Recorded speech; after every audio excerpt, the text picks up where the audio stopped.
Blowing this whistle means ordering your own death. Horror became increasingly real when my cousin brought the skull whistle back to one of our friends' houses. Initially, we all thought this object was just an ancient charm to summon spirits. Out of curiosity, the girl who owned the house blew it, emitting a deafening sound. Although nothing happened at that moment, disturbances began to emerge. The girl who defended me at school suddenly saw a vision of herself convulsing, while I felt a strange figure constantly watching me from the shadows. The next day, the school was in shock because our teacher was reported to have died from stage 4 lung cancer, even though he appeared perfectly fit yesterday. Me and the girl who stood up for me decided to take the whistle to the home of the grandmother of the basketball player who died before.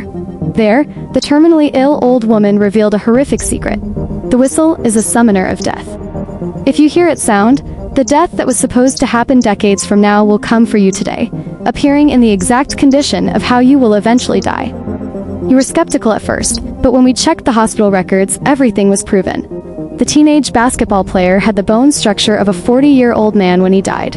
At that moment, I realized that everyone who heard the whistle, including me, my cousin, the girl who owned the house, the girl who defended me, and the student I fought with, was now being hunted by their own demise. Death began its strike at the city festival. The girl who owned the house got trapped in a maze, chased by an old woman who was the manifestation of her own death. When that figure touched her leg, she aged instantly and died on the spot. I tried to explain that we were all in danger, and sure enough, the student I had clashed with was later killed in his room, crushed by a horrific accident victim. My cousin, terrified, tried to do something desperate by sacrificing the drug-dealing priest at a steel mill. Based on the grandmother's advice that the curse could be transferred through blood, he intended to mark the priest. Me and the girl who defended me arrived to stop him because we didn't want any more lives sacrificed.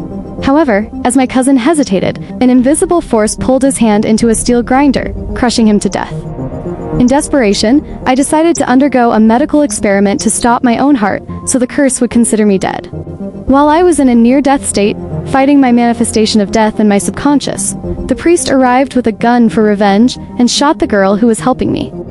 Her blood flowed and was accidentally touched by the priest. Instantly, the girl's manifestation of death shifted its target to him until he died by his own bullets. I finally managed to return from death, and my friend survived. 3 months have passed, and my life has completely changed because I can now see the signs of death in others.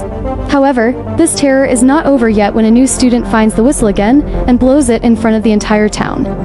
Death is not an end that can be avoided, but a promise that will be kept as soon as you call its name.